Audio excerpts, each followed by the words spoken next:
Jadi hari ini agendamu apa? Jujur aku lapar banget sih, Ti. Oh, oke. Soalnya kamu tau gak, aku tadi tuh berdiri, terus habis itu baru sampai pasar turi baru duduk.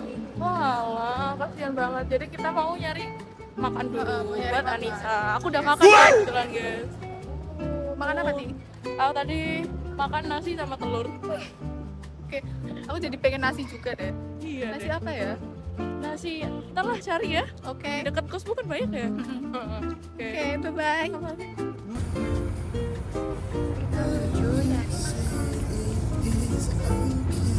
Itu ada warung jualan nggak sih, Ti? Iya, kayak jualan nasi kayak enak gitu nggak sih? Mau berhenti situ nggak? Mau. Oke. Udah sampai. Ini bapaknya. Ini bapaknya biasanya aku beli. Nasi goreng. Ih, bisa dua ya, Pak? Sisa 2 nih, pas banget nih. Neng kan ada 2. Iya, kamu mau nggak, Ti? Aku udah makan tadi. Oke, berarti aku aja ya. Ini harganya 10.000 karena waktu itu aku pernah beli. Ini Pak, saya mau satu. Oh, Neng, sorry banget nih, Neng. Harganya sudah naik. Nah, kok bisa? Harganya jadi 13.000 sekarang, Neng. Apa-apa sekarang jadi mahal. Terutama ini nih, plastik naiknya tinggi banget. Oh, astaga, Sorry Pak. banget ya, Neng ya. Yaudah nih, Pak, nggak usah kembalian ya, Pak. Oh gitu ya, Neng ya. Iya. Makasih banyak ya, Neng ya. Oke, Nih, Pak. silakan dinikmati, Neng. Mahal. Sorry. Yaudah yuk. Nis, aku kan disuruh mamaku itu ya, jemput adikku habis ini. Kamu nungguin dulu atau keliling-keliling dulu sendirian boleh nggak? Kayaknya aku mau habis ini mau ketemu temanku deh. Oh, ya udah kalau gitu. Oke, hati-hati. Dadah. Guys, jadi itu ya buat vlog hari ini. Aku mau nyari tempat buat makan. Bye-bye.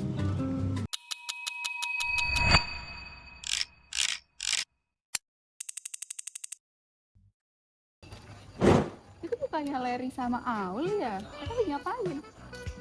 Ah. Cuman tahu kemarin tuh, jadi kecilan tuh. Jadi gua tunjuk. Guys. Hai. Ngapain? Biasa lagi ngobrol-ngobrol aja. Oh, enggak sih, tadi tuh aku habis beli nasi goreng di abang-abang langgananku. Masa dulu tuh harganya 10.000, sekarang di 13.000. Hah? Naik 3.000? Kenapa?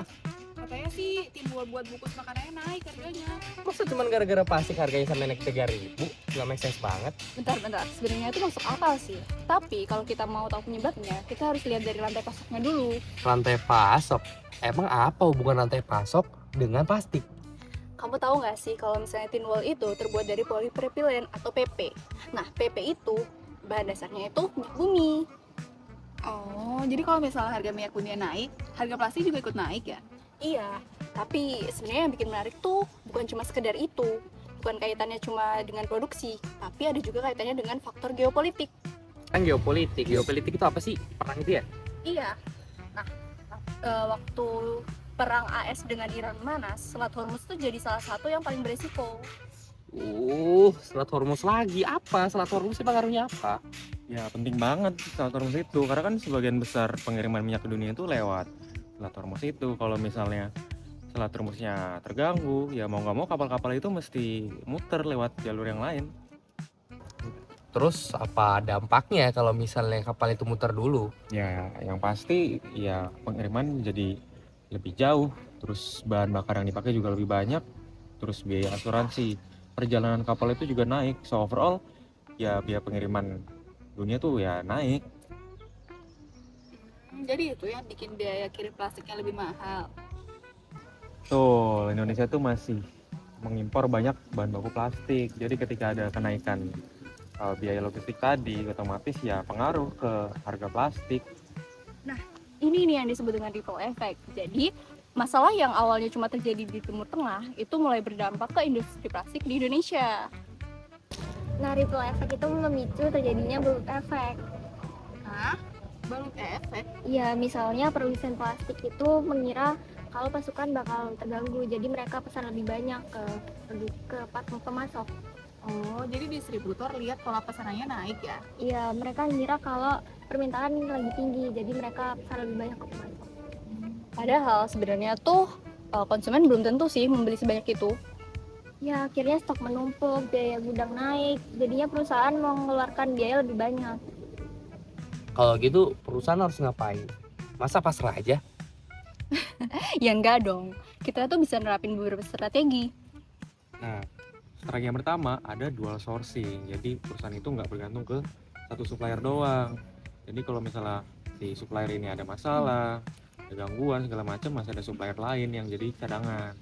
Yang kedua tuh nearshoring. Jadi daripada mengambil bahan baku dari lokasi yang lebih jauh dan rawan konflik juga, jadi perusahaan mengambil dari lokasi yang lebih dekat, misalnya di Asia Tenggara atau dalam negeri. Jadi lead time-nya lebih pendek juga. Nah, yang terakhir tuh ada safety stock. Jadi perusahaan tuh emang harus punya cadangan di perusahaannya. Bukannya kalau kayak gitu biaya gudangnya jadi naik ya? Ya, tapi jauh lebih murah dibanding produksi berhenti total karena kehabisan bahan baku. Oh gitu ya. Iya, pembahasan di sini tongkrongan daging banget pembahasannya. Daging banget sih. Nah, gimana tadi? Habis dengerin dari penjelasan teman-teman kita soal plastik yang naik. Kalau misalnya kita tarik ke belakang, semua ini sebenarnya terjadi gara-gara terdapat konflik geopolitik yang dimana menyebabkan distribusi minyak jadi terganggu, yang mengakibatkan juga biaya logistik yang naik sehingga harga bahan baku dari plastik ini ikutan naik. Itulah kenapa harga nasi goreng kita sekarang nih harganya ikutan naik. Sebenarnya kalau dipikir-pikir cuma karena satu perang semua ini jadi ikutan naik ya. Itulah kenapa di supply chain management kita belajar soal dari rantai pasok dari awal hingga akhir.